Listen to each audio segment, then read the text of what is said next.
Today we're making Caribbean style macaroni and cheese or macaroni pie. Let's get into the recipe.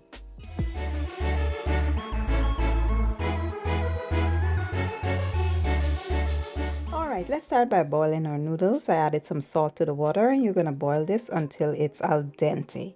Don't boil until soft, it will be cooking some more in the oven.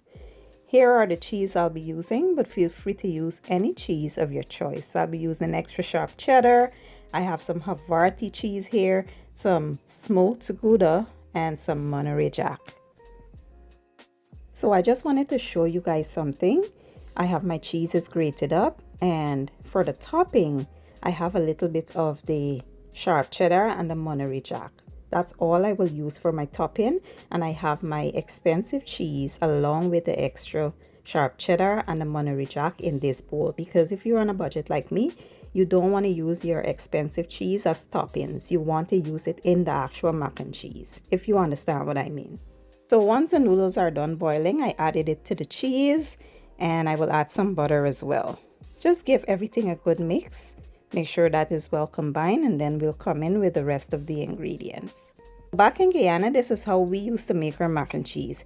Is until I came to America, I saw them melting the cheese first before adding it in. We don't melt the cheese back in Guyana. We add everything to a bowl, mix it up, and yeah, so here I will come in with a little bit of mustard and some evaporated milk. I also will add 1 egg and some whole milk, because you want your mixture to be nice and moist. You don't want it dry.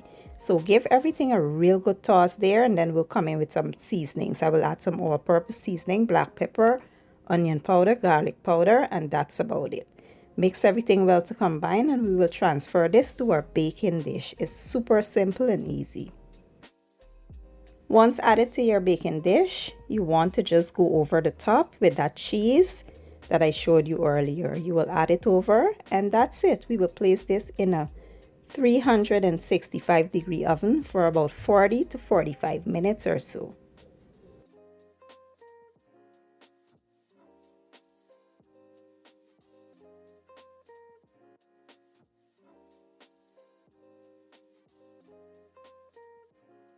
After about 40 minutes, the mac and cheese is done. What I like to do is go over the top with a piece of paper towel, because you see all that oil that's settling there. I like to gently remove it with a piece of paper towel and allow this to cool down a little bit before you dig into it, because you want it to set, okay?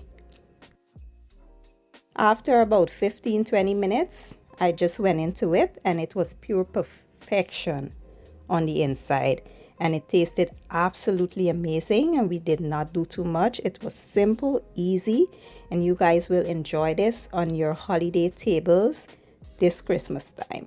So give the recipe a try and let me know what you guys think.